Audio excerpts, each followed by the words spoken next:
নমস্কার। আমরা এখন চলে এসেছি চন্দননগর গঙ্গার ঘাটে মানে রানীঘাটে ছট পুজো দেখার জন্য। আমাদের ভারতে সূর্য উপাসনার জন্য একটা প্রসিদ্ধ পার্বণ হলো এই ছট পুজো। নারী পুরুষ উভয়েই সকল মানুষ এই পুজোতে সামিল হয় তাদের বাড়ির সুখ সমৃদ্ধি এবং মনোবাঞ্ছা পূরণ করার জন্য। দীপাবলির ৬ দিন পরে কার্তিক মাসে এই ছট পুজো উদযাপিত হয়।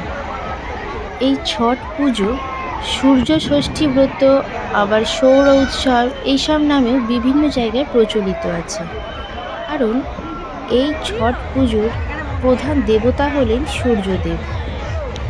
কথিত আছে এই পূজায় সূর্যের দুই পত্নী উষা ও প্রত্যুষাকেও সূর্যদেবের সঙ্গে পুজো করা হয়। তারা যেহেতু সূর্যের ছটা, তাই জন্য সূর্যদেবের এই ছট পুজোকে অনেকে ছট মাইয়া নামেও বলে থাকে। আবার অনেকে বলেন সূর্যদেবের সঙ্গে দেবী ষষ্ঠীর আরাধনা করা হয়, তাই জন্য ছট মাইয়া নামে এটি পরিচিত। প্রচলিত এই ছট পুজোর আবার একটি পৌরাণিক কাহিনী আছে। রামায়ণে উল্লেখ আছে রামের কুলদেবতা সূর্যের জন্য রাম ও সীতা এই পুজো করেছিলেন।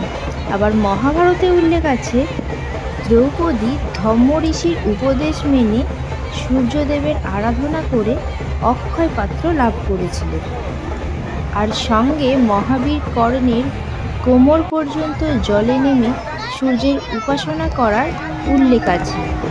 আর এই কারণেই বোধহয় এই নিয়ম মেনেই ছট পুজো করা হয়ে থাকে।